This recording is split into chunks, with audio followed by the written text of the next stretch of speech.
सदाशिवसमारम्भां शङ्कराचार्यमध्यमाम् अस्मदाचार्यपर्यन्तां वन्दे गुरुपरम्पराम्.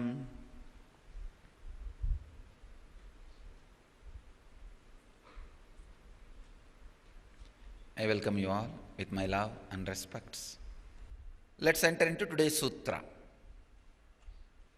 I am continuing on Brahma Sutras. First chapter, first section, 17th Sutra. Beta Vyapadeshacha. Beta Vyapadeshacha. Beta Vyapadeshacha. Swami Gambhirananda translates this sutra as, and because of the assertion of the difference between the individual soul and Supreme Self. Swami Veereshwarananda translates as, on account of the declaration of difference between the two, the one referred to in the passage, the self consisting of bliss, etc., and the individual soul, the latter cannot be the one referred to in passage. Swami Shivananda translates as, on account of the declaration of the difference between the two, the one referred to in the passage, the self consisting of bliss, and the individual soul, the latter cannot be the one referred to in the passage. Beda Vyabadeshat Cha. There's a beautiful sutra in Taittiriya Upanishad. I wanted to bring it to your attention. And very beautifully, Swami Shivananda, Rishikesh Shivananda Swami. There were two Shivanandas very popular at same time. One was in Kerala, Palakkad, Paramahamsa Shivananda. Another one was the Rishikesh Shivananda Paramahamsa, Shivananda Swami. So here I am referring to Swami Shivananda from Kerala. From Rishikesh. Swami Shivananda from Rishikesh. He very beautifully refers. He is one of the very great Acharya of the modern days. One of the great architect of Hinduism. I can say some handful of people are responsible for what is known now as Hinduism being alive. Our yoga, Upanishads, Vedanta. If this is part of a common man's life today, in the modern world, this handful of people are responsible. One is Ramakrishna and Vivekananda, naturally, and Maharshi Mahesh Yogi, Osho, Srila Prabhupada.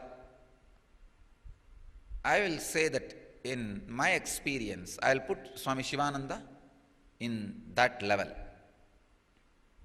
He is one of the great contributor to the Vedic tradition. He refers very beautifully. Actually, I am referring every day many of his collections and selections on Brahma Sutra. He has written a very beautiful commentary on Brahma Sutra. He has culled out many of the beautiful Upanishads and references from various Aranyakas, various beautiful scriptures. Very authentically he has collected and translated. I wanted to remind you all, great Swami Satyananda Saraswati, one of the greatest yogi happened in the modern days, disciple of Shivananda Saraswati. I wanted to remember both of them and give them my humble respects. Because today what I am talking to you, all this technical information For me to collect and translate will take at least 10 years, if I have to do all by myself. So lot of the technical work, they all have done. So I wanted to give my gratitude and humble respects to those masters. If you read Swami Satyananda Saraswati's Yoga and Kriya book, whatever I am teaching in the morning Brahma Sutra, the Yoga Sutra, you will be able to catch it very easily. It will be very useful if you read that book, if you are regularly attending the Yoga Sutra Satsang.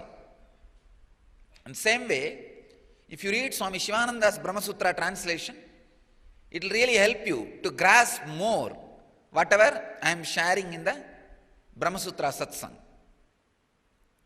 Because they have done an amazing work on the technical knowledge. To tell you honestly, I am not that strong in the technical knowledge. See, I am commenting on the authority of my spiritual experience, enlightenment. I am neither a Sanskrit scholar, nor English scholar, or scholar in the Upanishads or Vedas or the traditional literatures. I am telling you very honestly. Maybe if you are glamored by me, enchanted by me, you will say, no, no, no, you know so much about scriptures and all that. But an honest social standard, there is a social standard. If there is an examination about the scriptures, I can be 100% sure I will not take more than 30 marks. That's a maximum any normal teacher will give if they test my scriptural knowledge. I am commenting on the authority of my personal experience and the grace of my mentors, like Raghupada Yogi, Kuppammal, Araseki Swami, all these people. But the technical knowledge, these masters have done an amazing job. I wanted to recognize and put this on, I wanted to put this on record so that the posterity, the future knows their great contribution. I wanted to make it very clear, I never wanted at any time my organization to evolve as an independent cult built on me. It should always be rooted in the original Vedic tradition, the broad Vedic tradition, which is the source for Hinduism, Buddhism, Jainism, Sikhism, Vaishnava, Tantra. These are all different branches evolved out of Vedic tradition. You may be surprised, I mentioned even Hinduism as one name. Please understand, whatever you practice in the name of Hinduism, going to temples, rituals, anything, yoga, pranayam, all these things evolved from Vedic tradition. I wanted all of you to know it is not Vedic tradition. It is from Vedic tradition. Just like Buddhism is from Vedic tradition, Sikhism is from Vedic tradition, Jainism is from Vedic tradition. The distance between the Vedic tradition and Buddhism, distance between Vedic tradition and Jainism, distance between Vedic tradition and Sikhism, distance between Vedic tradition and modern day Hinduism is equal. I wanted to make it very clear. It is equal. No way modern day Hinduism is closer to Vedic tradition than Jainism or Buddhism. So I wanted always our Sampradaya to be the established and rooted in the broad Vedic tradition, which is the source of all these traditions, Shakta, Saiva, Vaishnava, all these great traditions. There is a beautiful reference by Swami Shivananda रसो वैसः रसं हेवायं लब्ध्वा नान्ति भवति लब्ध्वा नन्ति भवति. Taittiriya Upanishad, 2nd chapter, 7th sutra.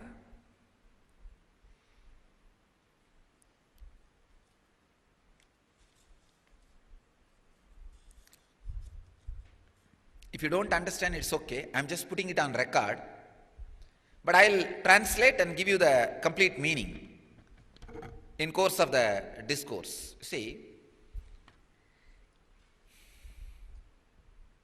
lot of the sacred secrets embedded in the sutra, you will be able to relate and understand if you have a little bit of background of the technical knowledge, how the truth is experienced and expressed and referred.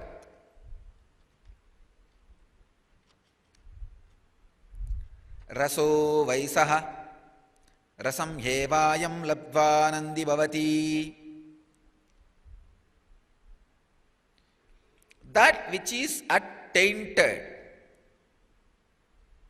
and the attainer cannot be the same. Hence, individual soul is not referred to in the passage which is under discussion. I think here they have done one printing mistake. It is supposed to be attained and the attainer. They have put one T extra, it became tainted and attainer. Anyhow, that's okay.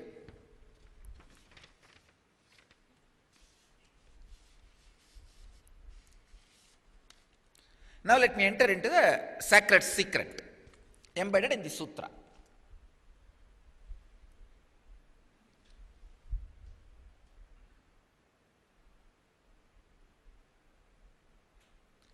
The whole thing, I can see, boils down to pushing you towards the transcendental awareness happening in you.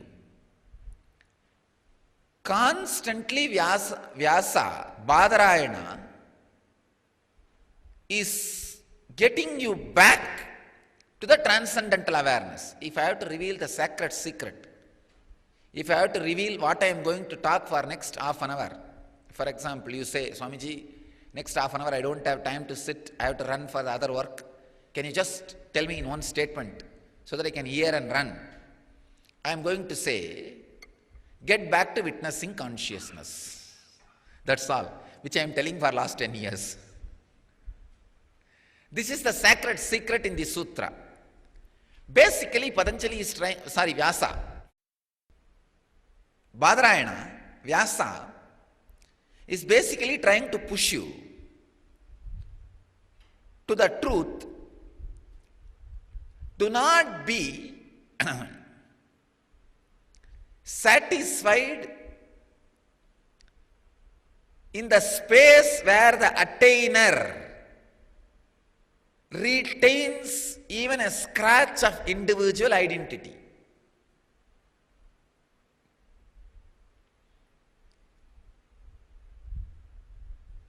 I have a big difficulty because first time these sutras are being taught to youngsters.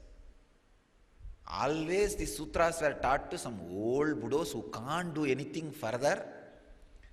Then Ramakrishna says, Brahma Sutra cannot be taught to the old people. Even if you teach, they will not catch it.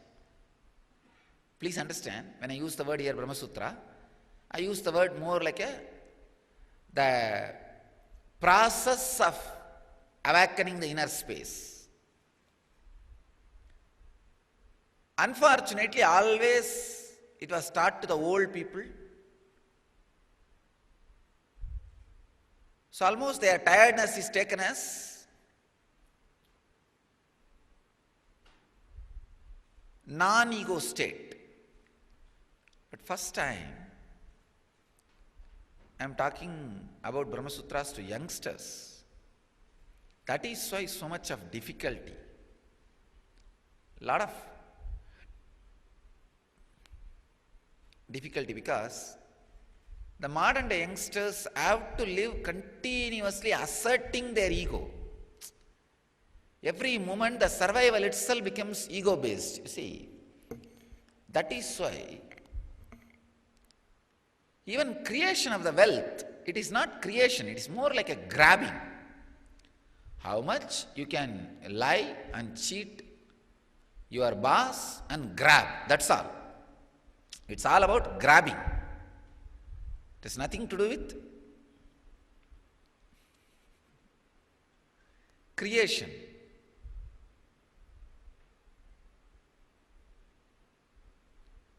In the modern day, the youngsters have to constantly be asserting their ego. But here Brahma Sutra, constantly Vyasa is pushing to be centered on awareness.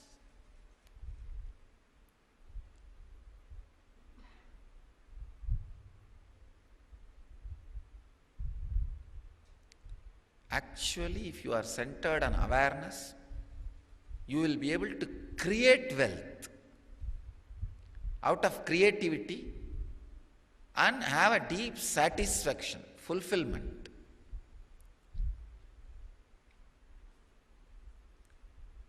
But the big problem is almost your whole life has to be reshuffled. When you start living based on this sutra, which says that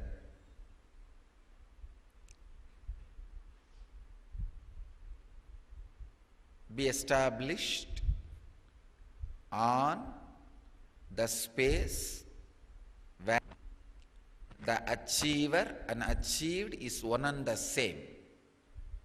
Do not be in a space where the achiever and achieved are visibly felt as different, experientially felt as different.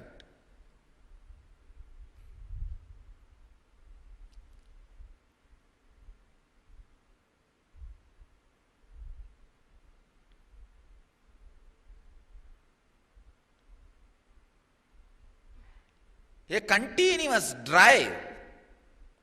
See, if you are a yogi, for example, tomorrow many of you guys are taking up this Vrata, Samyaman Chandra, 16 days. When you take up this kind of things and explore, basically you are a yogi. Your attitude is yogi. If you are a yogi, because of your everyday practices, all these ideas are constantly reminded to you. And the raising of the awareness has become an independent mechanism in your system. Every day, because constantly you remind yourself, you push yourself, even though one day you become low and angry, depressed. Next day you are up. You say, no, I will stand, I will not fall. That re-establishing, I tell you, that is the greatest thing in the life. I had such a uncompassionate mentors and masters for me. I am really happy. No, they will go on. You see, as far as the techniques and the spiritual knowledge, they are so compassionate. But they will never ever give me any support for my human weakness. You may be laughing, what? Swamiji had human weakness. When I use this word, I wanted to define it very clearly. It's like, oh, tomorrow we can do the practice. It's okay, these are all, tomorrow we can do. Later on, no, I don't want to do meditation. This laziness, they never supported. And whenever the ideological difference, problems, they never bent. They just stood strong.